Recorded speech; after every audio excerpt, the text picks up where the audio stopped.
નમસ્કાર, સાંજના 7 વાગી રહ્યા છે. આપ જોઈ રહ્યા છો ગુજરાત ફર્સ્ટ બુલેટ બ્રેકિંગ સાથે. હું છું માનસી સોની. અમરેલીથી શરૂઆત કરવી છે. અમરેલીમાં દીકરી માટે ન્યાયની લડાઈ હવે અપશબ્દો સુધી પહોંચી. ભાજપના પ્રવક્તા યજ્ઞેશ દવે કોંગ્રેસ નેતાને પડકાર ફેંક્યો છે. અપશબ્દો બોલ્યા હોય તેવા દાવા સાથે યજ્ઞેશ દવે પડકાર ફેંક્યો. અને માં અને બહેન સામે બોલતા પહેલા વિચાર કરજો. સ્વાભિમાન ધરણા સમયે પ્રતાપ દુધાતનું સંબોધન હતું, તેમાં યજ્ઞેશ દવે પડકાર ફેંક્યો. રાજકારણની અંદર જ્યારે ટીવી ડિબેટો હોય ત્યારે રાજકીય પક્ષ તરફથી બેસવાનું થતું હોય છે, તો રાજકીય પક્ષ તરફથી પોતાની પ્રતિક્રિયા નિવેદનો આપવાના થતા હોય, પરંતુ એમાં કોઈ માટેના અંગત નિવેદન, કોઈ માટેના અંગત નિવેદનો અથવા તો કોઈના અંગત પ્રહારો ન કરવાના હોય. જે પ્રમાણે પ્રતાપ દુધાતે મારી પર અંગત પ્રહાર કર્યા છે, નાના મગજના અંતે એવા અપશબ્દો બોલ્યા, મારી માતા માટે ગમે એમ શબ્દો બોલ્યા છે, તો આ એક ધારાસભ્યના છાજે એવા સંસ્કાર નથી. નારી સ્વાભિમાન ન્યાય આંદોલનને લઈ હવે કોંગ્રેસ મેદાનમાં ઉતરી છે. કોંગ્રેસ દ્વારા આવતીકાલે અમરેલી બંધનું એલાન કરાયું. સવારના 10 થી બપોરના 12 વાગ્યા સુધી અમરેલી બંધનું એલાન કરાયું. 2 દિવસથી પરેશ ધાનાણી સહિતના નેતા ઉપવાસ પર છે. ન્યાયની માંગ સાથે પરેશ ધાનાણી ઉપવાસ પર બેઠા છે. અમરેલી લેટરકાંડમાં પરેશ ધાનાણીના ઉપવાસનો મામલો. આંદોલન પર બેસેલા પરેશ ધાનાણીની તબિયત લથડી. શુગર લેવલ ઓછું આવતા તબીબોએ લિક્વિડ પીવાનો આગ્રહ કર્યો. જો કે શુગર લેવલ ઘટશે તો હોસ્પિટલમાં દાખલ કરવાની પણ ફરજ પડશે. 2 દિવસથી પરેશ ધાનાણી સહિતના નેતાઓ ઉપવાસ આંદોલન પર છે. સરકાર સમક્ષ ન્યાયની માંગ સાથે પરેશ ધાનાણી ધરણા પર બેઠા છે.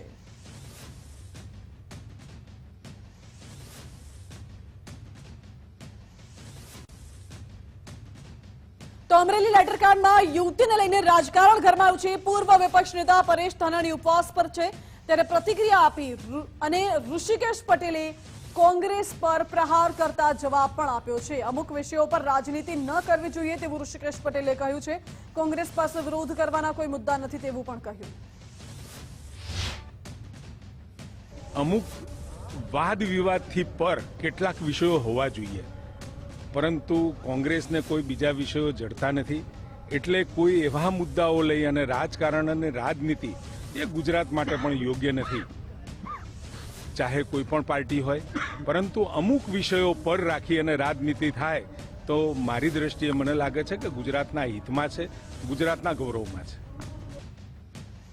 સમાચારમાં આગળ વાત બનાસકાંઠાના વિભાજનને લઈને વિરોધ હજુ પણ યથાવત છે. ધાનેરાને બનાસકાંઠા જિલ્લામાં રાખવાની માંગ સાથે વિરોધ અને ધાનેરા તાલુકા હિત રક્ષક સમિતિ દ્વારા ધરણા કાર્યક્રમ કરાયો. ધાનેરાના અપક્ષ ધારાસભ્ય માવજી દેસાઈ પણ જોડાયા હતા.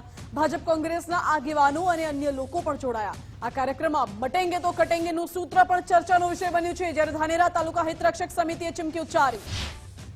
ધાનેરા તાલુકાને જે થરાદ સાથે મૂકવામાં આવે છે એમાં ધાનેરા તાલુકાની પ્રજાનો ખૂબ જ વિરોધ છે. એટલે અમારી સરકાર સાથે વિનંતી છે કે ધાનેરા તાલુકાને જે જૂનું છે ત્યાં બનાસકાંઠા જિલ્લાને પાલનપુર સાથે રાખવો જોઈએ. ધાનેરા તાલુકાના જે તાણાવાણા છે, સામાજિક રીતે ગણો, શૈક્ષણિક રીતે ગણો, કે વાહન વ્યવહારની રીતે ગણો, કે વેપાર ધંધાની રીતે ગણો, તો એ ધાનેરા સાથે પાલનપુર સાથે જોડાયેલા છે. તો 4 તારીખે સ્વયંભૂ ધાનેરા બંધનું પણ એલાન હતું અને આખું શહેર બંધ પણ રહ્યું અને ખૂબ મોટી સંખ્યાની અંદર રેલીના સ્વરૂપમાં કલેક્ટરને આવેદનપત્ર પણ આપ્યું હતું. એના ભાગરૂપે સરકારે અમને સૌ આગેવાનોને, દરેક પક્ષના આગેવાનોને બધાને બોલાવી અને અમારી વાત પણ સાંભળી છે અને સરકારમાં યોગ્ય રજૂઆત પણ કરી છે વિથ એવિડન્સ કે શા માટે ધાનેરાની પ્રજાને બનાસકાંઠાની અંદર રહેવું જોઈએ એ માટેના કારણો સાથેના અમે યોગ્ય જગ્યાએ આપણા પ્રભારી મંત્રી શ્રી આપના માધ્યમ દ્વારા સરકારને નમ્ર અરજ કે ધાનેરા તાલુકાને બનાસકાંઠામાં જ રાખવામાં આવે. અમારા કૌટુંબિક રીત રિવાજો, અમારી રહેણીકરણી, અમારા શૈક્ષણિક ભવનો, અમારી સામાજિક સંસ્થાઓ અને અમારું રાજકારણ એ ધાનેરા, દાંતીવાડા અને ડીસા સાથે સંકળાયેલું છે. ધાનેરા તાલુકા હિત રક્ષક સમિતિ દ્વારા આજે ધરણા કાર્યક્રમ યોજવામાં આવ્યો છે. ધાનેરા તાલુકાને બનાસકાંઠા જિલ્લામાં રાખવામાં આવે તે માટે આખી પ્રજાનો અને જનમત છે. એના માટે તારીખ 4 ને શનિવારના દિવસે ધાનેરા સ્વયંભૂ બંધ રહ્યું હતું અને એક રેલીના સ્વરૂપમાં ટોટલ ધાનેરાના રાજકીય આગેવાનો, સમાજના આગેવાનો અને બધાએ સામૂહિક એક જ થઈ અને આવેદનપત્ર પણ નાયબ કલેક્ટરને આપવામાં આવ્યું છે એના પછી આ બીજો કાર્યક્રમ પણ આપવામાં આવ્યો છે. એટલે મેસેજ મારો રેકોર્ડ કરાયો. આવી સામાન્ય બાબતમાં અમારે લડવું પડે ને. આજે 80 વર્ષે પહોંચવાના અમે 20 વર્ષના હતા ત્યારથી જનસંઘનું કામ કરતા આવ્યા છીએ અને આજે અમારે લડવું પડે. કટોકટીમાં હું જેલમાં હતો. આ વિચારધારા માટે અમે પણ કંઈ કર્યું છે અને છતાં જો તમને ન કોઈને સમજાતું હોય તો અમને મારી નાખો, અંગ્રેજો કરેલો જલિયાવાલા બાગ કરી નાખો, પણ મહેરબાની કરીને આવું માફ કરો. તો આ તરફ બનાસકાંઠા વિભાજનના વિરોધમાં હવે ભુવાની પણ એન્ટ્રી થઈ ચૂકી છે. ઓગળ જિલ્લા સંકલન સમિતિ દ્વારા અનોખો વિરોધ કરાયો. દિયોદરમાં ઓગળ જિલ્લાની માંગને લઈને વિરોધ પ્રદર્શન કરાયું, જેમાં ભુવાજીએ ધૂણીને વિરોધ કર્યો. ભુવાજીએ ઓગળ જિલ્લો બનશે તેવી ભવિષ્યવાણી પણ કરી. વધારે ના બોલતા હોય કોઈ, પણ મારી સુગોત્ર માતા બોલતી છે, મારી જહુ મારો ગોગો, હા, અને અહીંયા પાસે ગોગો જ છે પાછો, હા, અને ગોગો કદાચ જો અને મારી જમીન કદાચ તમારી બાઈ કુંવાથી થઈ કદાચ કોમ ના કરતી. અન્ય સમાચાર વિશે વાત કરીએ તો સમાધાન બાદ વિવાદ વચ્ચે બંને કલાકારો સામસામે આવી ગયા છે. સોશિયલ મીડિયા પર બંને કલાકારોએ વિડીયો જાહેર કર્યો. બ્રિજરાજ દાન ગઢવી અને દિવાયત ખવડે વિડીયો જાહેર કર્યો છે. 2025 પછી શાંતિ થઈ જવાની છે તેવું બ્રિજરાજ દાને કહ્યું હતું. જોકે નિવેદન બાદ ફરી એકવાર કલાકારો વચ્ચે વિવાદ શરૂ થયો. રાજ્યના શિક્ષણ મંત્રીએ આપ નેતાની ઝાટકણી કાઢી છે. મંત્રી કુબેર ડિંડોરે અલગ ભીલ પ્રદેશની માંગણીને નકારી. મંત્રી કુબેર ડિંડોરે કહ્યું કે લોકોને ગેરમાર્ગે દોરવાનું બંધ કરો. ચૈતર વસાવાનું નામ છેતર વસાવા છે તેવું કહ્યું. આવનારા દિવસોમાં દેશનું 29મું રાજ્ય ભીલ પ્રદેશ બનશે. એની રાજધાની અમે કેવડિયા બનાવીને રહીશું. કોઈના બાપની તાકાત નથી અમને રોકે. વાત થઈને પેલા ભીલ પ્રદેશની વાત કરતી લોકો મુદ્દો એમને ડબલામાં મૂકી દીધો. એ મુદ્દો પડતો મૂક્યો, પણ પાછો એ મુદ્દો આ કેટલાક નવા નીકળી ગયા ને પેલા આ છેતર વસાવા, છેતરભાઈ નામ ને છેતર વસાવા નામ છે. છેતરને છેતરવાનું કામ, લોકોને ભ્રમિત કરવાનું કામ. ભીલ પ્રદેશની માંગણી કરવા રાજધાની કઈ બનવાની? કેવડિયામાં એમ કે છે કેવડિયામાં રાજધાની બનાવવાની વાત ચાલે. સત્તાધારના મહંત વિજય બાપુ મુદ્દે ફરી એકવાર આક્ષેપો થયા છે. આપા ગીગા ઓટલાના મહંત નરેન્દ્ર સોલંકીએ ચોંકાવનારા આક્ષેપો કર્યા. સત્તાધારની જગ્યાને લઈને ફરી એકવાર આક્ષેપો કર્યા છે. તમે સત્તાધાર જગ્યાના કહેવાતા મહંત, અને તમને હું ચેલેન્જ ફેંકીને કહું છું કે તમે આવો. ચેલેન્જ હંમેશા જેની ઉપર આક્ષેપો એની ઉપર જ થાય. ગાંધીનગરમાં ક્ષત્રિય સંકલન સમિતિ ફરી એક વખત સક્રિય થઈ છે. ભાજપ સંગઠનમાં રાજપૂત ક્ષત્રિય સમાજને સ્થાન આપવાની રજૂઆત કરાઈ. ગુજરાત રાજ્ય રાજપૂત સંસ્થાની સંકલન સમિતિ રજૂઆત કરી છે. પ્રદેશ સંગઠનમાં પણ 3 થી 4 ક્ષત્રિય સમાજના હોદ્દેદારોને લઈને રજૂઆત કરાઈ. ભારતીય જનતા પાર્ટીમાં સંગઠન નવરત્નાનું કામ ચાલી રહ્યું હોય એટલા માટે આપણે રજૂઆત કરવી, ક્ષત્રિય સમાજને પૂરતું પ્રતિનિધિત્વ મળે. અને એના અનુસંધાનમાં અમે 2 દિવસ પહેલા પક્ષ પ્રમુખને, મહામંત્રીશ્રીને પત્રો દ્વારા રજૂઆત કરી. ગાંધીનગર ખાતે સીએમ સાથે સંકલન સમિતિની કોર કમિટીના સદસ્યો સાથે અમે સીએમ સાથે મુલાકાત કરી, જેમાં મુખ્ય મુદ્દાઓ કાકા સાહેબે વાત કરી. એ સિવાય પણ એ બાબતે ચર્ચા થઈ કે અમારી પાસે સામાજિક કાર્યકર તરીકે જે કોઈ મુદ્દા ગ્રાઉન્ડ લેવલના આવતા હોય છે આંદોલન પછી, કારણ કે આપને ખ્યાલ છે કે જે રીતે આંદોલન બને ત્યાં સુધી શિસ્તસભર ચાલ્યું છે, છતાં પણ કોઈ પાર્ટી તરફથી કે નેતાઓ તરફથી અથવા કોઈ કાર્યકરો તરફથી પણ સમાજને અવગણના થતી હોય, સમાજને અન્યાય થતો હોય, વ્યક્તિગત પરેશાની પણ કનડગત પણ ચાલતી હોય એવા અમને રિપોર્ટ મળતા હોય છે. અમદાવાદ એરપોર્ટ અંગે પૂર્વ આઈપીએસ હસમુખ પટેલે ટ્વીટ કર્યું છે. ગાંધીજી અંગેની ગેલેરી હટાવતા નારાજગી દર્શાવી. ડિપાર્ચર લાઉન્જના પહેલા માળે સુંદર ગેલેરી હતી. આશા રાખીએ કે ફરી ગાંધીજી વિશે ગેલેરી તૈયાર કરાશે. સુંદર અને પ્રેરણાત્મક ગેલેરી તૈયાર થાય તેવી આશા વ્યક્ત કરી હસમુખ પટેલે. નર્મદાના એકતાનગર કેવડિયાના કાર્યક્રમમાં સાંસદની અધિકારીઓને ટકોર. સાંસદ મનસુખ વસાવાએ હાજર સચિવ કક્ષાના અધિકારીઓને ટકોર કરી. ઉપલા અધિકારીઓએ તમામને સહયોગ આપવો જોઈએ તેવું કહ્યું. તાલુકા અને જિલ્લાના અધિકારીઓ પોતાનો રોફ બતાવે છે તેવું કહીને ટકોર કરી. રિક્વેસ્ટ છે, જે અનુભવ છે, કોઈને ટીકા ટિપ્પણીમાં હું માનતો નથી, પણ જે એમને ઉપલા અધિકારીઓ એમને સહયોગ આપે. મેં બેનમાંથી આજે શીખ્યો એક સ્ટોલ પર ધારો કે મંત્રી તરીકે રૂઆબ જમાઈ શકતા હતા, પણ નહીં, રૂઆબ નથી જમાયો. આ બધા એમનામાંથી શીખવાનું છે. જે તાલુકા લેવલના જે અધિકારી છે કે જિલ્લા લેવલના અધિકારી એમને શીખવાનું છે. એમને રૂઆબ નથી જમાયો. એ બહેનો ને ખુશ કર્યા છે અને પ્રશંસા કરી છે, હસીને વાત કરી છે. એટલે એમને એમ લાગ્યું નથી કે મંત્રી અમારો બોસ આવ્યું, લાગ્યું જ નથી. એક સહયોગી આવે છે. આ ભાવના બધા લોકોએ કેળવી પડે. ભાવનગરના ધારાસભ્યનો અધિકારી સાથેનો ઓડિયો વાયરલ થયો છે. અધિકારીઓને મન ફાવે તેમ ગાળો બોલતો હોય તેવો ઓડિયો વાયરલ. પંચાયતના બાંધકામ શાખાના અધિકારી સાથે વાતચીત કરતા હતા અને અધિકારીને ગાળો બોલી ફાઇલો મંજૂર કરવા માટે એમએલએ રોફ જમાવતા હોય તેવો ઓડિયો વાયરલ થયો છે. જોકે ગુજરાત ફર્સ્ટ વાયરલ ઓડિયોની પુષ્ટિ નથી કરતું, પરંતુ આંતરિક જૂથવાદને પગલે અધિકારીઓને ગાળો બોલતા હોય તેવું લાગી રહ્યું છે.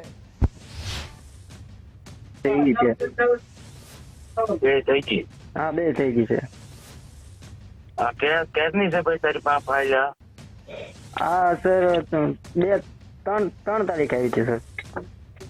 3 તારીખ ના કેટલી તારીખ થાય? 8 તારીખ થી. 5 દિવસમાં તારો પૈસા ને હાલતો? એવું નથી સર, મારી પાસે કેટલી ફાઇલો હતી એમાંથી જેમ આવતી એમ કરતો ગયો સર. એના શેરે કામ કરવું તો કરો. હું ના ફટતો ભાઈ, તમારો પ્રમુખ છે. તમારે એ 3 તારીખ થી આજ 8 તારીખ સુધીમાં તમને પ્રેશર ન થતું હોય કેમ ભાઈ? કોઈ ફરિયાદ ના કરતું મને રમેશ ભાઈ એનું તમે કામ ભાઈ દશરથ એનું કામ શરૂ કરાવી દે ને ભાઈ. સર એ કામ બનાસકાંઠામાં હેલ્થ ઓફિસરને ફરજિયાત નિવૃત્ત કરાયા.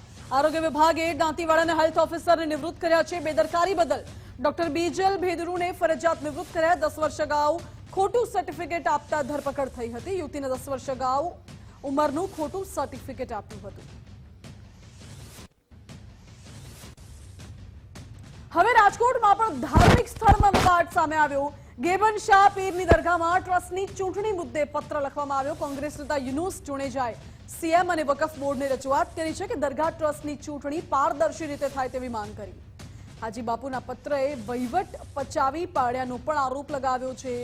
યુસુફ ભાણુએ રેલવે વિભાગ સાથે છેતરપિંડી કરી તેવું જુનેજાએ લખ્યું છે પત્રમાં. સાણંદના ગોધાવી ગામના ખેડૂતોએ વિરોધ કર્યો. એગ્રીકલ્ચર ઝોનને પ્રતિબંધિત KZ3 ઝોનમાં ફેરફાર કરવાની માંગ કરાઈ. ખેડૂતોએ ભેગા થઈને ઓડા ઓફિસ બહાર વિરોધ કર્યો છે. ખેડૂતોએ વિરોધ કરી સરકાર સામે આક્ષેપો લગાવ્યા. ઉદ્યોગપતિઓને ફાયદો કરાવતા હોવાનો પણ આક્ષેપ કર્યો. ખેડૂતો પાસે વાંધા સૂચકો નથી માંગ્યા તેવો પણ આરોપ લગાવ્યો. અમે ગોદાવીથી એટલા માટે પ્રશ્ન, ગોદાવીને અત્યાર સુધી અન્યાય થયો છે. ગોદાવીમાં છેલ્લામાં 8-10 વર્ષથી 6-7 વખત એક્વાયર થયું છે. રેલવેમાં, લોજિસ્ટિક ઝોનમાં. હજી પછી પાછો KZ3 તો આ ઝોન પાડવામાં આવે અને એક ટીપી પાડી છે, પણ એમાં બધા ખેડૂતોને ઓપીમાં FP આપે એવી અમારી માંગ છે, જેથી કરીને બધા ખેડૂતોના જે 90 મીટરના ફ્રન્ટેજના કેનાલ તે બધાને દૂર ફેંકી દેવાના આવે છે રેલવે. આ અમારી સખ્ત માંગ છે. અમે ગાંધીજીના માર્ગે આમનો વિરોધ કરવા માટે આવેદનપત્ર. વડોદરામાં ભાસણા બ્રિજનો વિરોધ આ તરફ યથાવત છે. સ્થાનિકો, નાગરિકો, વેપારીઓએ બ્રિજને લઈને વિરોધ દર્શાવ્યો. બ્રિજના વિરોધમાં સીએમ અને ગૃહ રાજ્યમંત્રીને લેટર લખ્યો છે. સ્થાનિકોએ 800 જેટલા લેટર લખી રજૂઆત કરી છે. કોર્પોરેશને બ્રિજની ડિઝાઇન બદલી નાખી હોવાનો આરોપ તો લગાવ્યો. સાથે જ CSIR રિપોર્ટ પ્રમાણે બ્રિજ બનાવવામાં નથી આવતો તેવો પણ આરોપ લગાવ્યો છે. CSIR દ્વારા ફરીથી બ્રિજ માટે સર્વે કરવાની માંગ સ્થાનિકોએ કરી. આ રોડમાં બ્રિજની જરૂર જ નથી, સૌથી પહેલી વાત. એટલે અમે વિરોધ કરી રહ્યા છીએ કે આટલો નાનો રોડ છે ને એના પર તમારે 793 મીટરનો બ્રિજ બનાવો છો ખાલી એક 4 રસ્તા ક્રોસ કરાવવા માટે. તમે એવું કહો છો કે ફર્ધર ઇઝ માટે તમે બ્રિજ બનાવી રહ્યા છો, તો તમને ખાલી રાણેશ્વર ચોકડીમાં જ આખો વિસ્તાર આવીને જામ થઈ જાય છે. આટલો જ બ્રિજ બનાવવો છે તો સાહેબ આખો વિસ્તાર મોટો છે તો બનાવો ને 4 કિલોમીટરનો બ્રિજ બનાવો. રેકોર્ડ કેમ તમે આટલા લોકોને જ હેરાન કરવા માટે જ આ બ્રિજ બનાવી રહ્યા છો? પ્રેક્ટિકલી જરૂર નથી. દબાણો રસ્તાના દૂર કરો તો આ બ્રિજની કોઈ જરૂરત જ નથી. એમાં એક સર્વે એવો પણ છે કે 68% ખાલી 2 વ્હીલર છે, 68% 2 વ્હીલર છે. 4 વ્હીલરનો જે રેશિયો છે એ નોટ મોર દેન 22%. એટલે 22%થી પણ ઓછા 4 વ્હીલ વાહનો છે. તો સમાચારમાં આગળ વાત ગીર સોમનાથની, જ્યાં ગંદા પાણીના કારણે સ્થાનિકો પરેશાન થઈ રહ્યા છે. દિગ્વિજય દ્વાર નજીક ફરી ગટર ઉભરાતા લોકોને હાલાકી પડી રહી છે. પાલિકાએ કામગીરી કરી હોવા છતાં ફરી ગટર ઉભરાઈ છે. સ્થાનિકોએ સમસ્યાનો કાયમી નિકાલ લાવવાની માંગ કરી. જોકે પાલિકાએ ગટરમાં ઘન કચરો ન ફેંકવા લોકોને અપીલ કરી હતી. સુરતમાં કામલ નર્સિંગ ઇન્સ્ટિટ્યૂટનું વિરોધ કરાયો. કામલ નર્સિંગ ઇન્સ્ટિટ્યૂટને લઈને આક્ષેપો કરવામાં આવ્યા. યુથ કોંગ્રેસ અને એનએસયુઆઈએ કલેક્ટર કચેરીએ વિરોધ કર્યો છે. માં કામલ સંસ્થાના વિદ્યાર્થીઓને સાથે રાખી વિરોધ દર્શાવાયો. વિદ્યાર્થીઓ પાસેથી લીધેલી ફી અને ડોક્યુમેન્ટ પાછા આપવાની માંગ કરાઈ છે. નકલી રૂપિયાનો વરસાદ કરી કલેક્ટર કચેરીએ એનએસયુઆઈ અને કોંગ્રેસે વિરોધ દર્શાવ્યો. મહત્વનું છે કે 20 વર્ષથી ચાલતી સંસ્થા સામે કાયદેસર પગલાં ભરવાની માંગ કરાઈ. 2016માં એડમિશન લીધું હતું FAWનું. પછી મારા 10 વર્ષ પૂરા થઈ ગયા. એના પછી મેં વિચાર કર્યું કે મારે આ લોકો ડોક્યુમેન્ટ્સ આપતા નથી. મેં પાસે ડોક્યુમેન્ટ્સ લેવા ગઈ, 40,000 ફીસ ભરીને બી તો મને ડોક્યુમેન્ટ્સ નહીં આપતા. તો પછી મેં JNMમાં એડમિશન લીધું. પછી મને ખબર પડી આ બોગસ ઇન્સ્ટિટ્યૂટ છે. તો મને કહેવા લાગી ગયા કે તમે તો પાસ થયેલા છે, તમારે તો FAWમાં પાસ કરીને તમારી સર્ટી અને રિઝલ્ટ લઈ જાઓ. તો એ સર્ટી અને રિઝલ્ટ જોયું તો એ બોગસ હતું અને કંઈ મતલબનું નહીં હતું. અને મારા પાસેથી 3 લાખ જેવું માંગે છે. મેં પહેલાં જ 2 લાખ સુધી ભરી દીધા ચૂકી, તો બી મને 3 લાખ રૂપિયા માંગે છે લોકો. આજે સુરત છે યુથ કોંગ્રેસ અને એનએસયુઆઈ વિદ્યાર્થીઓના ન્યાય માટે અને હક માટે આવી છે. સુરતમાં ચાલતી મા કમલ સંસ્થા ઇન્સ્ટિટ્યૂટ નામની એક સંસ્થા ચાલે છે, જે વારંવાર વિદ્યાર્થીઓ અને યુવાઓ સાથે અન્યાય કરી રહી છે. ફીમાં ડબલ વધારો માંગે છે. સાથે અમદાવાદથી સમાચાર છે. HMPV વાયરસનો વધુ એક કેસ નોંધાયો છે. સાઉથ બોપલમાં 9 મહિનાનું બાળક પોઝિટિવ આવ્યું છે. બોપલની ખાનગી હોસ્પિટલમાં હાલ તો સારવાર હેઠળ છે. શરદી, ખાંસી, તાવ તેમજ શ્વાસ લેવાના લક્ષણો દેખાયા. અમદાવાદ મ્યુનિસિપલ કોર્પોરેશનમાં આજ રોજ હ્યુમન મેટા ન્યુમોવાયરસનો એક કેસ રિપોર્ટ થયેલો છે. જે બાળક 9 માસનું બાળક છે, મેલ ચાઇલ્ડ છે. બાળકને અગાઉ બોપલની એક હોસ્પિટલમાં એડમિટ કરવામાં આવેલો હતો, જેમાં તેને રેસ્પિરેટરી ઇલનેસના સિમ્ટમ્સ હતા. દર્દીને શરદી, ખાંસી આ પ્રકારની કમ્પ્લેન હતી અને ત્યારબાદ તારીખ 9ના રોજ તેનો રિપોર્ટ કરવામાં આવેલો હતો. આ તરફ સાબરકાંઠામાં પણ HMP વાયરસનો શંકાસ્પદ કેસ પોઝિટિવ આવ્યો છે. 2 દિવસ પહેલા નમૂના પરીક્ષણ માટે મોકલાયા હતા. જોકે 7 વર્ષના બાળકનું સેમ્પલ HMPV પોઝિટિવ આવ્યું છે. હાલ તો હિંમતનગરની ખાનગી હોસ્પિટલમાં બાળક સારવાર હેઠળ છે. 7 વર્ષના બાળકને હાલ વેન્ટિલેટર પર રખાયું છે.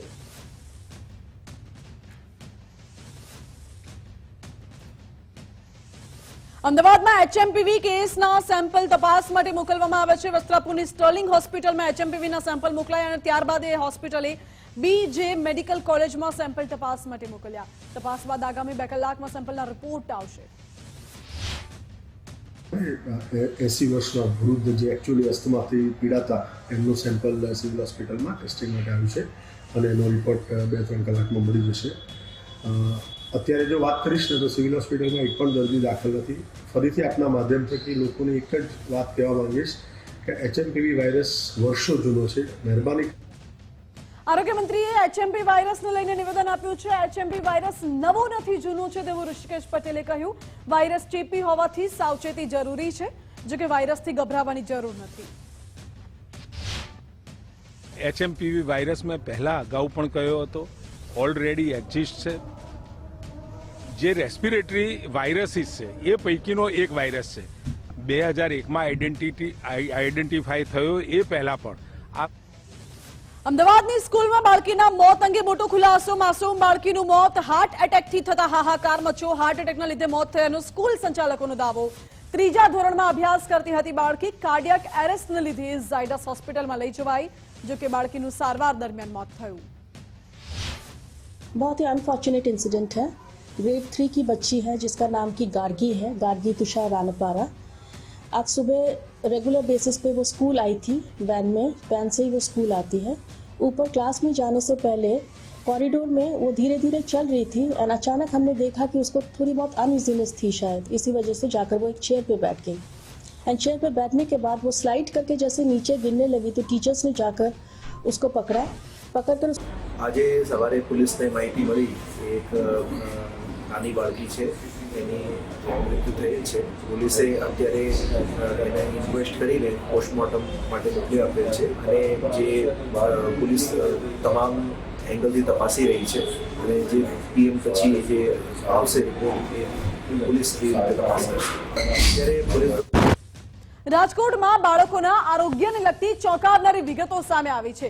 મનપા સંચાલિત શાળામાં આરોગ્ય વિભાગે તપાસ કરી હતી, જેમાં 63 જેટલા બાળકો હાર્ટના દર્દી હોવાનું જાણવા મળ્યું, જ્યારે 19 જેટલા બાળકો કેન્સરની ગંભીર બીમારીથી પીડિત છે. 13 જેટલા બાળકો કિડનીની બીમારીથી પીડિત છે અને લીવરની બીમારીથી 18 જેટલા બાળકો પીડિત છે. આરોગ્ય વિભાગે બાળકોની મેડિકલ હિસ્ટ્રી તૈયાર કરી છે. બાળકોની સારવાર માટે પણ સરકાર સાથે ચર્ચા કરી. આગામી સમયમાં સરકારી યોજના હેઠળ બાળકોની સારવાર કરાશે.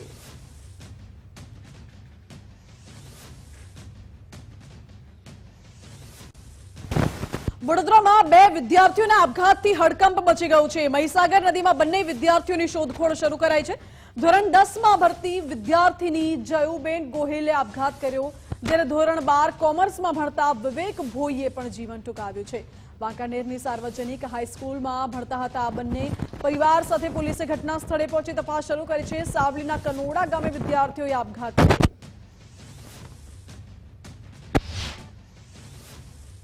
રોજ સવારે 8:30-9 વાગે મને જાણ થઈ હતી કે નદીમાં કોઈ બાઇક મૂકી અને બેગ મૂકી અને નદીમાં નાહવા પડેલ છે. તો મેં પોલીસ સ્ટેશનમાં 100 નંબર પર જાણ કરેલ હતી. હવે કોઈ 2 જણા ડૂબી ગયા એવું આશંકા છે. ફાયર બ્રિગેડની ટીમ તપાસ કરી રહી છે. જોઈએ છે શું આગળ થાય છે, કારણ કે બાઇકની અંદરથી મોબાઈલ મળ્યો છે અને બાઇક પણ મળી છે અહીંયાથી અને બેગ પણ મળી છે. બીઝેડના કૌભાંડી ભૂપેન્દ્રસિંહ ઝાલાની મુશ્કેલીઓ વધી છે. સીઆઈડી ક્રાઇમ અન્ય ગુનામાં ગમે ત્યારે ધરપકડ કરી શકે છે. હજારો લોકોનું કરોડોનું ફૂલેકું ફેરવનાર ભૂપેન્દ્રસિંહ ઝાલા હાલ તો જેલમાં બંધ છે. જોકે મહેસાણાથી સીઆઈડી ક્રાઇમની ટીમે ભૂપેન્દ્રસિંહ ઝાલાની ધરપકડ કરી હતી. ભારતીય ક્રિકેટર સહિત 11થી વધુ રોકાણકારોએ બીઝેડમાં નાણાં રોક્યા છે. તો બીઝેડ કૌભાંડને લઈને સીઆઈડી ક્રાઇમે મહત્વનું નિવેદન આપ્યું છે. રોકાણકારોની માહિતી પોલીસને મળી આવી છે. ડીઆઈજીએ કહ્યું છે કે પોલીસ દ્વારા એક સીએ સાથે રાખીને વિગતો મેળવવામાં આવી રહી છે. આરોપીના સીએ તથા એકાઉન્ટન્ટની પૂછપરછમાં અનેક વિગતો પણ બહાર આવી છે. 11,000માંથી માત્ર 3500 લોકોના જ નાણાં ચૂકવવાના બાકી છે તેવું કહ્યું. એકાઉન્ટન્ટની જે ધરપકડ કરવામાં આવી છે, એના જે સીએ હતા એ જે મેનેજ કરતા હતા અને એના એકાઉન્ટન્ટ જે પ્રજાપતિ હતા એમને એરેસ્ટ કર્યા અને એમની પૂછપરછ દરમિયાન અને તમામે તમામ એમણે જે વેબસાઇટ બનાવી હતી એ વેબસાઇટનો અભ્યાસ કર્યો અને એના પરથી અમે એટલું જે ધ્યાન પર આવ્યું છે કે એમણે જે રોકાણકારો હતા 11,252 જેટલા જે રોકાણકારો હતા એ પૈકી અત્યારે હાલ ટોટલ જે જોવા જઈએ તો 3500 જેટલા રોકાણકારો છે જેમને આ બીજેડ તરફથી પૈસા ચૂકવવાના બાકી છે. બીઝેડ કૌભાંડમાં સીઆઈડી ક્રાઇમને પુરાવા મળ્યા છે. હિંમતનગરમાં ભાડે રાખેલા ઘરમાં સીઆઈડીએ સર્ચ કર્યું, જેમાં નરેશ પ્રજાપતિને સાથે રાખીને ગઈકાલે સર્ચ કર્યું હતું. રોકાણકારોના દસ્તાવેજ સહિતના ડોક્યુમેન્ટ્સ મળી આવ્યા છે. નરેશ પ્રજાપતિના આજે રિમાન્ડ પૂરા થતા કોર્ટમાં રજૂ કરાયું.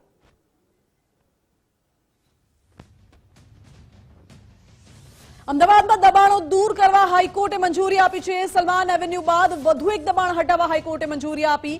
જમાલપુરમાં ગેરકાયદે ઇમારત તોડવા હાઈકોર્ટે લીલી ઝંડી આપી દીધી છે. કાચની મસ્જિદ ટ્રસ્ટે હાઈકોર્ટમાં રાહત માંગતી અરજી કરી હતી, જોકે અરજીમાં એએમસી વકફ બોર્ડને પક્ષકાર તરીકે જોડ્યા હતા, પરંતુ ઉર્દુ શાળાના પ્રાંગણમાં ગેરકાયદે બાંધકામ થઈ રહ્યું હતું. આ ગેરકાયદે ઇમારતને તોડવા કોર્પોરેશને નોટિસ પણ આપી હતી, જોકે કોર્પોરેશનની નોટિસને કાચની મસ્જિદ ટ્રસ્ટે હાઈકોર્ટમાં પડકારી હતી.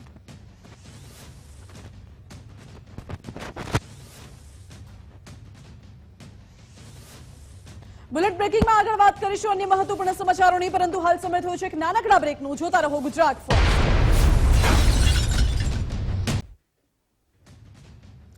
Welcome back. બુલેટ બ્રેકિંગમાં આગળ વાત કરીએ હવે ફ્લાવર શોની પણ નકલી ટિકિટોનું કૌભાંડ સામે આવ્યું છે. અમદાવાદના ફ્લાવર શોની બનાવટી ટિકિટોનું કૌભાંડ સામે આવ્યું. 70ના દરની 27 અને 100ના દરની 25 ટિકિટો મળી આવી છે. ઓનલાઈન ટિકિટોનું વેચાણ બંધ થાય પણ નકલી ટિકિટો આપતા આ કૌભાંડ જોવા મળ્યું. 4-5 વર્ષથી જનરલ મેનેજર તરીકે આ બધી વ્યવહારિક કામગીરી કરે છે.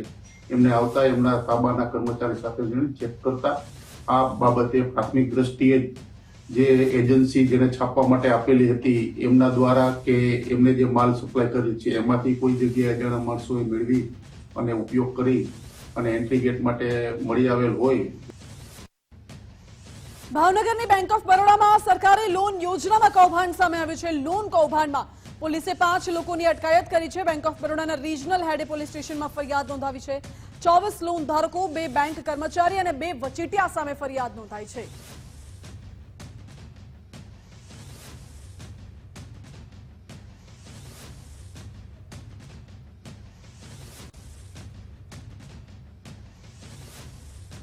મહેસાણાના ઉણાદમાં દૂધ ઉત્પાદક સેવા સહકારી મંડળીમાં ઉચાપતની ઘટના સામે આવી. સહકારી મંડળીના મંત્રી લવજી ચૌધરી અને સ્ટોરમેને ઉચાપત કરી. મંત્રીએ હોદ્દાનો ઉપયોગ કરીને 18.99 લાખની ઉચાપત કરી, જ્યારે સ્ટોરમેન જેસન ચૌધરીએ 24.67 લાખની ઉચાપત કરી છે. મંત્રીએ ઉચાપત કર્યા બાદ રકમ પાછળથી જમા કરાવી. કર્મચારીઓએ કુલ 40 લાખથી વધુની ઉચાપત કરી. બનાસકાંઠામાં લકી ડ્રોના માસ્ટરમાઇન્ડ સામે વધુ એક ફરિયાદ નોંધાઈ છે. માસ્ટરમાઇન્ડ અશોક માળી સામે વધુ એક પોલીસ ફરિયાદ થઈ. ધાનેરાના વાલેર ગામમાં યોજાયેલા લકી ડ્રોને લઈને 10 લોકો સામે ફરિયાદ થઈ છે. ધાનેરા પોલીસ મથકના પીઆઈ ફરિયાદી બન્યા છે. અશોક માળી સહિત 10 લોકો સામે ફરિયાદ કરવામાં આવી. અશોક માળી અને તેની કંપનીએ કરોડો રૂપિયાનું કૌભાંડ આચર્યું. સરકારને પણ ચેરિટી અને ઇન્કમટેક્સના નામે ચૂનો લગાડ્યો. બનાસકાંઠા પોલીસે આની પહેલા પણ 3 જેટલી એફઆઈઆર રજીસ્ટર કરેલી હતી અને આજે અમે લોકોએ ધાનેરા ખાતે પણ 1 ચોથી એફઆઈઆર રજીસ્ટર કરેલી છે. આવા જેટલા પણ લોકો હશે કે જે આવા ગરીબ લોકોની લાલચ દેખાડી અને એમના પૈસાને એ લોકો આવી રીતના લકીરોના નામે લેતા હશે, આવા તમામ લોકો વિરુદ્ધ કાર્યવાહી કરવામાં આવશે. અમે લોકો એના નિયમોનો બી ઊંડાણથી અભ્યાસ કરીને ત્યારબાદ જ અમે લોકોના નિવેદનના આધારે જ અમે લોકો એફઆઈઆર રજીસ્ટર કરી રહ્યા છીએ. બનાસકાંઠાના કાંકરેજમાં શિહોરી પોલીસ મથકની ઘટના સામે આવી, જ્યાં પોક્સોના ગુનામાં ફરાર આરોપી ઇજાગ્રસ્ત થતા સારવાર હેઠળ ખસેડાયો. શિહોરી સરકારી હોસ્પિટલમાં મહેશ ઠાકોર સારવાર હેઠળ છે. સવારે કસ્ટડીની સફાઈ દરમિયાન આરોપી ફરાર થયો હતો. આરોપી મહેશ ઠાકોર પોલીસની નજર ચૂકવી ભાગ્યો હતો. જોકે પોક્સોના ગુનામાં મહેશ ઠાકોરની અટકાયત કરાઈ હતી. પોલીસે શોધખોળ કરતા આરોપી સુનલ સોસાયટીમાં મળ્યો. બોટાદના મિલ માલિકના અપહરણ કરતા ઝડપાયા છે. બોટાદ પોલીસે અપહરણકાંડમાં 2 આરોપીઓને ઝડપ્યા. અન્ય 4 અપહરણકારો પોલીસ પકડથી દૂર છે. ઓઇલ મિલના માલિકનું 50 કરોડ માટે અપહરણ કર્યું હતું. સમઢિયાળા પાસે આરોપીઓ કારમાં છોડીને નાસી છૂટ્યા હતા. 2 આરોપીઓને દબોચી લેવામાં પોલીસને સફળતા મળી છે. આ દરમિયાન કુલ 2 આરોપીઓને બોટાદ પોલીસે ઝડપવામાં સફળતા મેળવી છે, જેમાં આ ગુનામાં એક નામજોગ આરોપી છે સંજયભાઈ મનુભાઈ ઓળખિયા તથા તેમની સાથે છે અલ્પેશભાઈ મકવાણા. આ બંને આરોપીઓ હાલ પોલીસ કસ્ટડીમાં છે અને આગળની તપાસ છે તે પાળિયાદ પોલીસ સ્ટેશનના પીઆઈ છે તે ચલાવી રહેલા છે. ઘરમાં એકલી રહેતી મહિલાઓ માટે લાલ બત્તી સમાન કિસ્સો સામે આવ્યો છે. ડિલિવરી બોયે મહિલાને સરનામું પૂછવાના બહાને છેડતી કરી. વડોદરાના ગોત્રીમાં મહિલાએ ઝોમેટોથી ફૂડ ઓર્ડર કર્યું હતું. મહિલાને એકલી જોઈને ડિલિવરી આપ્યા બાદ તેના ઘરે પાછો આવ્યો. મહિલાએ લક્ષ્મીપુરા પોલીસ મથકે ફરિયાદ નોંધાવી. લક્ષ્મીપુરા પોલીસ સ્ટેશન વિસ્તારની અંદર તારીખ 8ના રોજ એક બનાવ એવો બનેલો હતો કે ઝોમેટો ડિલિવરી બોય છે એડ્રેસનું બાનું કરી અને બેલ મારે છે અને જ્યાં એમને ડિલિવરી કરવાની છે ત્યાં ડિલિવરી કરે છે. ડિલિવરી કરી આવી ફરીથી બેલ લગાવી અને તું મને પસંદ છે એમ કરી અને એમની છેડતી કરે છે. આ તરફ સુરતના અલથાણમાં 10 વર્ષની માસૂમ બાળકી સાથે છેડતીની ઘટના સામે આવી છે. આધેડ સિક્યોરિટી ગાર્ડે છેડતી કરતા ફરિયાદ નોંધાઈ. પરિવારજનોએ પોલીસને જાણ કરી આરોપીની ધરપકડ કરાઈ છે. આરોપી હરિરામજી દોતારેની ધરપકડ કરાઈ.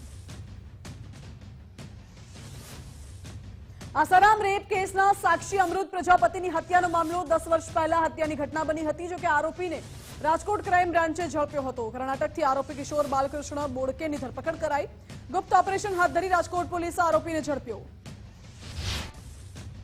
10 વર્ષ પહેલા બી ડિવિઝન પોલીસ સ્ટેશનની હદમાં એક મર્ડરનો બનાવ બનેલો હતો, જેમાં અમૃત પ્રજાપતિ નામના વ્યક્તિની બેરહેમીપૂર્વક હત્યા કરવામાં આવી હતી. એ પોતે વૈધ હતા અને પોતાની દુકાનમાં જ હત્યા થયેલ હતી અને આ હત્યાના ટોટલ 3 આરોપી પકડાઈ ચૂક્યા છે અને બાકીના જે 8 આરોપી પકડવાના બાકી છે એમાંનો એક આરોપી જે છે એ અત્યારે કર્ણાટક ખાતે કાલબુર્ગી કરીને એક જિલ્લો છે ત્યાંના એક આશ્રમની અંદર છુપાયેલો છે. ફતેપુરા મામલતદાર કચેરીના સર્કલ ઓફિસર લાંચ લેતા ઝડપાયા છે. સર્કલ ઓફિસર મંથન પરમારે 5000ની લાંચ માંગી હતી. સુખસરના સર્કલ ઓફિસર મંથન પરમાર રંગે હાથ ઝડપાયા. મહીસાગર એસીબીએ 5,000ની લાંચ લેતા રંગે હાથ ઝડપ્યા. સુરેન્દ્રનગરમાં ખાણ ખનીજ વિભાગે મોટી કાર્યવાહી કરી છે. સાયલાના સુદામડામાં ગેરકાયદે બ્લેક ટ્રેપની ખાણમાં દરોડા પાડ્યા. ભૂસ્તર શાસ્ત્રી વાઢેરના નેતૃત્વમાં ખનીજ ચોરો સામે કાર્યવાહી કરાઈ. કાર્યવાહી દરમિયાન ટ્રક સહિત કરોડોનો મુદ્દામાલ જપ્ત કરાયો. ખેડાના ગળતેશ્વરમાં ખાણ ખનીજ વિભાગે દરોડા પાડ્યા. ગળતેશ્વર પાસે પ્લેટિનમ વનવિહાર પાસે કૌભાંડ ઝડપી પાડ્યું, જેમાં ખાણ ખનીજ વિભાગે 40 લાખનો મુદ્દામાલ જપ્ત કર્યો. બેફામ રેતી ચોરી કરનાર ખનન માફિયાઓ પર કાર્યવાહી.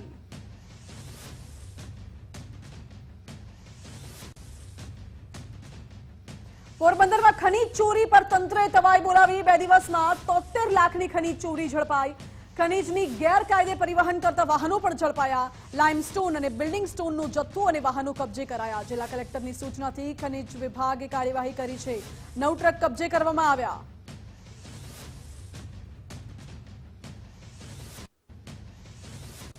ઉત્તરાયણના પર્વને લઈને ગુજરાત હાઈકોર્ટે હુકમ કર્યો છે. રાજ્યભરમાં કાચ પાયેલા દોરાના ઉપયોગ પર પ્રતિબંધ લગાવવામાં આવ્યો. ચાઇનીઝ દોરી, નાયલોન દોરી પર પણ પ્રતિબંધ લગાવાયો. 13 જાન્યુઆરી સુધી ઠોસ પગલાં લેવા સરકારે ખાતરી આપી.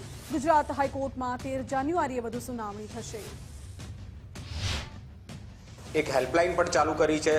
સોશિયલ મીડિયામાં અને બધી જગ્યાએ અવેરનેસ કેમ્પ પણ ચાલુ કર્યા છે. 1930 નંબરની હેલ્પલાઇન પણ ચાલુ કરી છે. અને એ સિવાય રાજ્યના ડીજી એ પણ 2 દિવસથી સતત રોજ ઇવનિંગ મિટિંગ લઈ અને મોનિટરિંગ કરી રહ્યા છે. સ્કૂલમાં પણ અવેરનેસ પ્રોગ્રામો ને બધું વગેરે કરી રહ્યા છે, એવી માહિતી એમને આપી.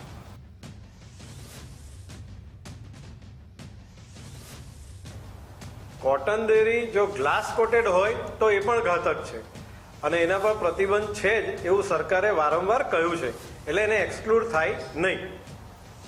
બીજી અગત્યની વસ્તુ એવી હતી કે જ્યારે પણ જેટલી પણ જાહેરાતો સરકારે એફિડેવિટ સાથે મૂકી એ ફક્ત ને ફક્ત ચાઇનીઝ દોરી માટે જ હતી. એટલે ખાસ કરીને અમે, એટલે મારા પિટિશનર છે Pankaj Bhuj, is a member of state annual welfare board, અમે ખાસ રજૂઆત કરી કે બધી જાહેરાતો ઇનકમ્પ્લીટ છે. સરકારના પરિપત્રો અને ગુજરાત હાઈકોર્ટના હુકમો, એનજીટીના હુકમો, એમાં દરેકમાં લખ્યું છે કે ગ્લાસ કોટેડ દોરી પર પણ પ્રતિબંધ છે.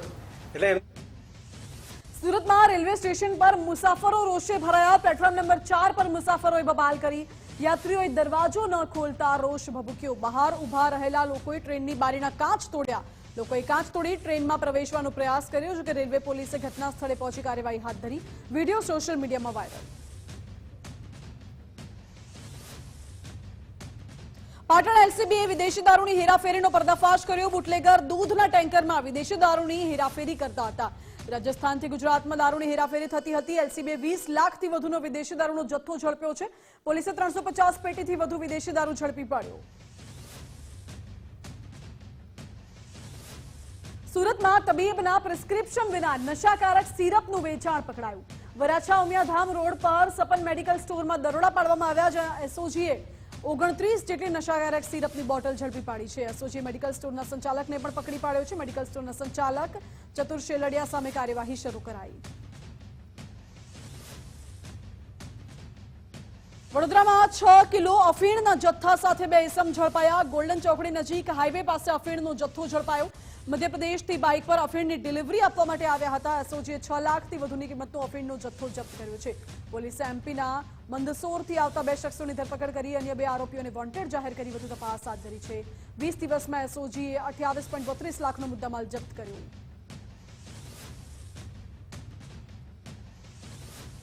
બિનઅધિકૃત પીજી હોસ્ટેલ ક્લાસીસ સીલ કરવામાં આવશે. ગાંધીનગરના મેયર મીરા પટેલે મહત્વનો નિર્ણય કર્યો છે. 370 પીજી હોસ્ટેલ અને ક્લાસીસ મનપા દ્વારા શોધવામાં આવ્યા. 16મી જાન્યુઆરી બાદ બિનઅધિકૃત પીજી સીલ કરવામાં આવશે. પાણીની લાઇનમાં ફોર્સ ઓછો થવો અને ડ્રેનેજ લીકેજ જેવા પ્રશ્નો હતા, જેથી 16 જાન્યુઆરીથી ગાંધીનગરમાં દબાણો પણ દૂર કરાશે. તેના વિશે પણ ખાસ ડ્રાઈવ યોજાશે. સરકારી જમીન પરના દબાણ દૂર કરવા ડ્રાઈવ ચાલશે. ગાંધીનગર મનપા ખાતે દબાણો દૂર કરવા અંગે બેઠક યોજાઈ હતી. રહેણાંક વિસ્તારમાં અત્યારે પીજી હોસ્ટેલ ચાલે છે, લાઇબ્રેરી ચાલે છે, એ બધા સામે અત્યારે અમે સખત પગલાં લીધા છે અને એ લોકોને અમે નોટિસ આપી છે ખાલી કરવા માટે, અને એમાં સફળતા નહીં મળે તો અમે એમને દંડ કરીશું, એમનું ગટર લાઈન અથવા પાણી લાઈન બંધ કરીશું અને એનાથી પણ વધારે અમે એને સીલ પણ કરવાની અમારી તૈયારી છે. અને આનાથી અમને ઘણી જગ્યાએ ગાંધીનગર મહાનગરપાલિકાને નુકસાન થઈ રહ્યું છે. એના કારણે રહેણાંક વિસ્તારની પણ તકલીફ પડે છે અને ફાયર સેફટીમાં પણ ઘણી બધી સમસ્યાઓ ઉદ્ભવે છે. એ માટે અમે ગાંધીનગર મહાનગરપાલિકાએ આ પગલું લીધું છે. અત્યારે સૌથી વધારે સમસ્યા તો એના કારણે ડ્રેનેજમાં ક્યાંક ને ક્યાંક લીકેજ થાય, બેકઅપ મારે, પાણીની સમસ્યા, પૂરતો ફોર્સ ના મળે અને ફાયર સેફટીમાં પણ તકલીફ પડતી હોવાને કારણે અમે આ બધી વાતોને ધ્યાને લઈને ગાંધીનગર મહાનગરપાલિકાએ આ ધ્યાને ધર્યું છે. રાજકોટમાં નવી કોર્ટ ખાતે મારામારીનો મામલો સામે આવ્યો છે. અસીલ અને વકીલ વચ્ચે મારામારી થઈ હતી. કોર્ટમાં વકીલે વિડીયો ઉતારવાની ના પાડતા મામલો ગરમાયો. સમગ્ર ઘટનાનો લાઈવ વિડીયો વાયરલ થયો. હરીશ પઢિયાર અને તેના ભાઈએ વકીલ પર કર્યો હુમલો.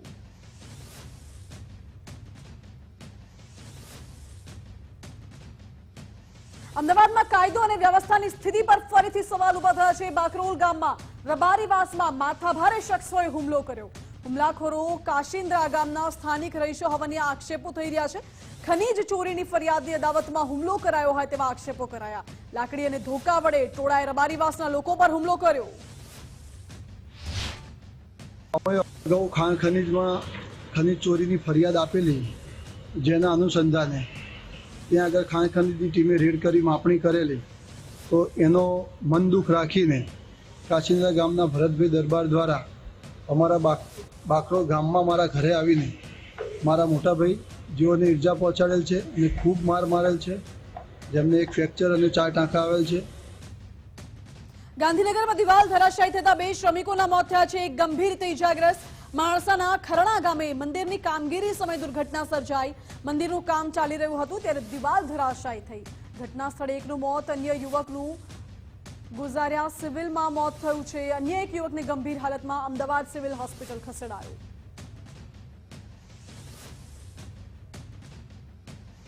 જૂનાગઢમાં ઝેરી મધમાખીના ઝુંડના હુમલાથી એક ખેડૂતનું મોત થયું છે. મહેસાણાના વિસળ હળમતિયા ગામના ખેડૂતનું મોત નીપજ્યું. ખેતરમાં કામ કરતા સમયે મધમાખીના ઝુંડે હુમલો કર્યો હતો. 2 દિવસ અગાઉ 108ની ટીમે વૃદ્ધને બચાવવા માટેનો પ્રયાસ પણ કર્યો હતો, જોકે સારવાર દરમિયાન 75 વર્ષીય ચકાભાઈ વાઘેલાનું મોત થયું. એક ચકાભાઈ આલાભાઈ વાઘેલા, તેઓ ખેતમજૂરી કામે ગયેલા ત્યારે તેના ઉપર ઝેરી મધમાખીના ઝુંડે હુમલો કરતા તેઓ ત્યાં ખેતરમાં પડી ગયા હતા. રાડારાડ કરતા આજુબાજુના ખેડૂતો ભેગા થયેલા અને એ દરમિયાન 108ને ફોન કરેલો અને 108 આવી ત્યારે 108ના ડ્રાઈવર અને સ્થાનિક અમરસિંહભાઈ વાઘેલા, તેઓએ કોરોના કીટ પહેરી, માથે હેલ્મેટ પહેરી રેસ્ક્યુ કરી અને મધમાખીના ઝુંડમાંથી ચકાભાઈને બહાર કાઢી રેસ્ક્યુની અંદર 24 કલાક સારવાર મળેલી અને સારવાર દરમિયાન તારીખ 8ના રોજ ચકાભાઈ આલાભાઈ વાઘેલા, રહેવાસી વિસળ હળમતિયા, ઉંમર વર્ષ 75, તેઓ ખેતમજૂર, તેમનું મૃત્યુ થયેલું છે.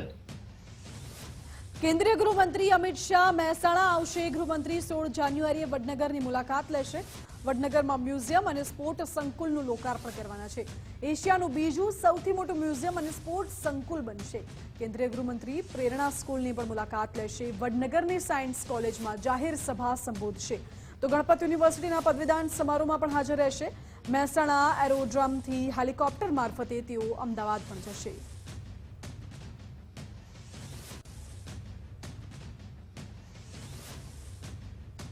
ભાજપના નવા સંગઠનની જાહેરાતને લઈને મોટા સમાચાર મળી રહ્યા છે.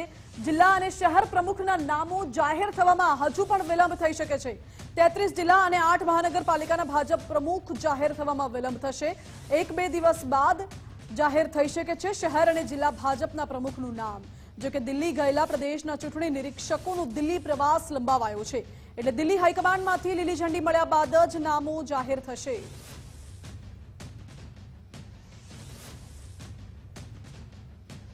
ધોળકા નગરપાલિકા ખાતે પ્રતિનિધિ અને હોદ્દેદારોની બેઠક યોજાઈ હતી. કોંગ્રેસના આક્ષેપોના જવાબમાં કરેલા કામો દર્શાવવામાં આવ્યા. ધોળકા શહેરના વિકાસ માટે આગામી આયોજનની વિગતો આપી. પ્રમુખ અશોક મકવાણા, કારોબારી ચેરમેન, સંગઠન પ્રમુખ હાજર રહ્યા.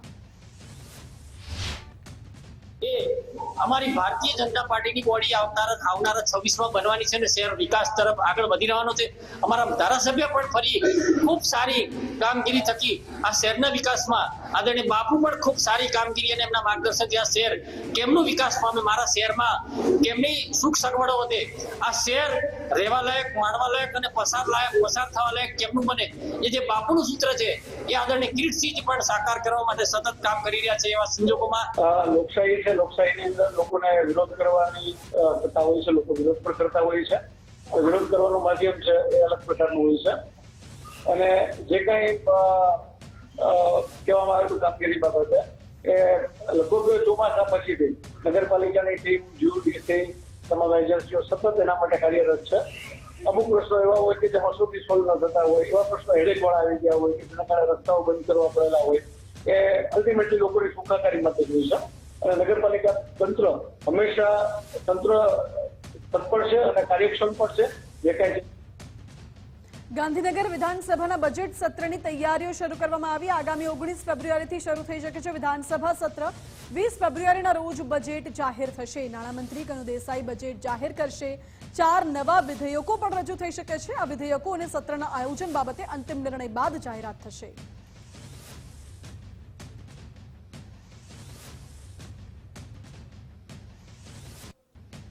અમદાવાદના સર્કિટ હાઉસમાં રાજ્ય બાળ સંરક્ષણ આયોગની બેઠક યોજાઈ. બાળકોના મોબાઈલ ઉપયોગ પર અંકુશ લાવવા અંગે ચર્ચા કરાઈ. રાજ્ય બાળ સંરક્ષણ આયોગના ચેરમેન ધર્મિષ્ઠાબેને નિવેદન આપ્યું કે બાળકોમાં મોબાઈલનો વધતો ઉપયોગ એ ચિંતાજનક બાબત છે.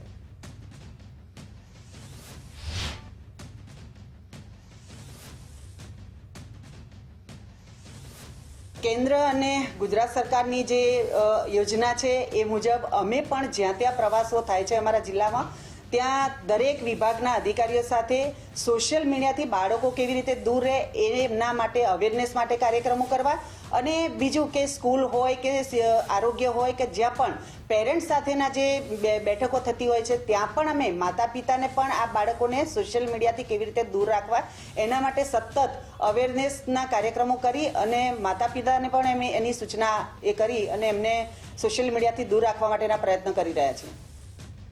શાળામાં આરોગ્યના તપાસના કાર્યક્રમની માર્ગદર્શક કમિટીની બેઠક મળી, જેમાં આરોગ્ય મંત્રી ઋષિકેશ પટેલની અધ્યક્ષતામાં બેઠક યોજાઈ. કમિટીની બેઠક યોજાઈ, તેમાં વિવિધ મુદ્દાઓ સંદર્ભે વિગતવાર ચર્ચા કરવામાં આવી. વિનામૂલ્ય નિદાન, સારવાર જેવા એજન્ડા પર ચર્ચા કરાઈ. તો વર્ષ 2019-24માં 15.48 લાખ હૃદય સંબંધિત બાળ દર્દીઓની સારવાર અને સર્જરી કરાઈ. તો આ સાથે જ બુલેટ બ્રેકિંગમાં અત્યારે બસ આટલું જ. વધુ સમાચાર માટે આપ જોતા રહો ગુજરાત ફર્સ્ટ.